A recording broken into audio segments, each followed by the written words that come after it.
나는 대한민국 예비역병장이다. 이등병 시절 네 번째 이야기. 7076 부대를 향하여. 밤 10시에 출발한 열차는 밤새 달리고 또 달렸습니다. 열차 객실의 앞뒤는 호송병이 자리 잡고 앉아 있었지만 가끔 한 바퀴씩 둘러볼 뿐 우리를 심하게 통제하지는 않았습니다. 그렇다고 해서 웃고 떠들거나 옆 사람과 마음 놓고 대화할 수 있는 분위기도 아니어서 우리는 그저 눈을 감고 잠을 청할 뿐이었습니다. 굳게 쳐진 창문 커튼으로 인해 밖은 전혀 볼 수 없었고 설사 볼 수 있다 하여도 캄캄한 밤중에 어디가 어딘지 가늠하기도 어려웠을 것입니다. 열차는 가끔 어느 역에서인지 정차했다 다시 출발하곤 했습니다. 우리들은 앉은 자리에서 거의 꼼짝 안 하고 얼핏 잠들었다 깨곤 했지만 불투명한 앞날 어디로 가는지 향방조차 모르는 상황에서 깊은 잠을 이루는 사람은 거의 없었습니다. 얼마나 달렸을까? 도대체 시간을 가늠할 수 없이 그저 지루하고 긴 열차 여행을 했습니다. 아마 내 일생에 가장 재미없이 보낸 열차 여행일 것입니다. 1981년 1월 17일 아직 어둠이 가시지 않은 새벽이었습니다. 마침내 열차가 정차하더니 전투식량 건빵 한 봉지씩이 지급되었습니다. 아침 식사였습니다. 타광막 커튼 사이로 밖을 내다본 친구들이 저마다 용산이라느니 청량리라느니 망월사라느니 하면서 아는 소리를 했습니다. 그러나 잠시 후 하차명령을 따라 내려서 보니 청량리역이었습니다.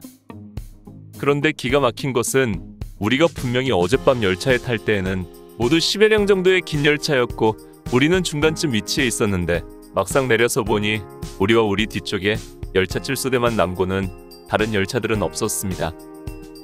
밤새우면서 각각 행선지에 따라 열차를 한 칸씩 혹은 두 칸씩 떼어놓고 청량리에는 달랑 두량의 열차만이 도착한 것이었습니다. 우리는 다시 경춘선 열차의 맨 후미에 달린 두량의 군용열차로 갈아탔습니다. 우리를 이곳까지 호송한 호송병들은 우리를 또 다른 호송병들에게 인수인계했고 우리는 새로운 호송병들의 통제를 받으며 경춘선 열차에 탑승했습니다. 이제 우리의 행선지는 확실히 밝혀졌습니다.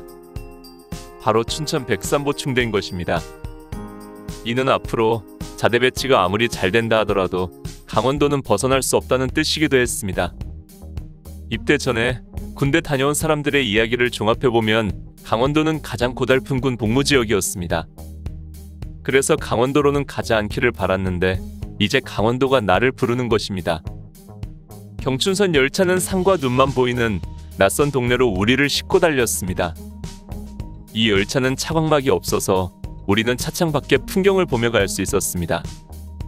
차창 밖에 다가오는 풍경은 연무대 훈련소에서 보았던 그것과는 너무도 다른 설국의 풍경이었습니다. 우뚝우뚝 솟아오른 산, 그 산등성 위에 서있는 나무에는 하얀 서리빨이 서있고 골골마다 하얀 눈 속에 검은 바위들이 점점이 박혀 있었습니다. 산자락을 따라 기차는 터널도 지나고 다리도 지나면서 오솔길 마냥 나있는 철길을 달렸습니다. 춘천에 도착했을 때는 이미 날이 훤히 밝은 뒤였습니다. 역사 안에 있는 시계는 오전 8시를 가리키고 있었고 우리는 어젯밤부터 10시간 동안 기차를 타고 온 것입니다. 우리는 역전광장에 집합하여 인원 파악을 한 뒤 대기하고 있던 군용 트럭에 올라탔습니다. 난생 처음 와보는 낯선 동네에서 역시 처음 타보는 군용 트럭에 앉아 또다시 알지 못하는 곳으로 덜컹거리며 실려갔습니다. 함께 탑승한 호송병은 어쩌면 연무대나 이곳이나 똑같은지 지금부터 반동간에 군가한다. 군가는 멸공의의 뿔. 군가 시작. 우리는 정말 내키지 않았지만 악다구리하는 호송병의 외침에 목청을 돋우어 군가를 불렀습니다. 이제는 어떻게 하는 것이 우리를 편하게 하는 것인지를 잘 알고 있는 이등병이었습니다. 7076 부대. 그 당시 흔히 말하던 백산보충대라고 불리는 부대입니다. 육군 제1야전군의 병력 수급을 책임지는 보충 부대인 것입니다. 그 정문을 통과하면서 나는 제일 야전군의 일원으로 다시 태어나는 것입니다. 부대의 막사 앞에서 하차하고 인원 파악을 했습니다. 이때 둘러본 부대의 모습. 키 큰 미루나무 가지마다 앉아있는 하얀 상보대. 그 가시 같은 서리빨들이 모두 침이 되어 내 가슴을 찌르는 듯 했습니다.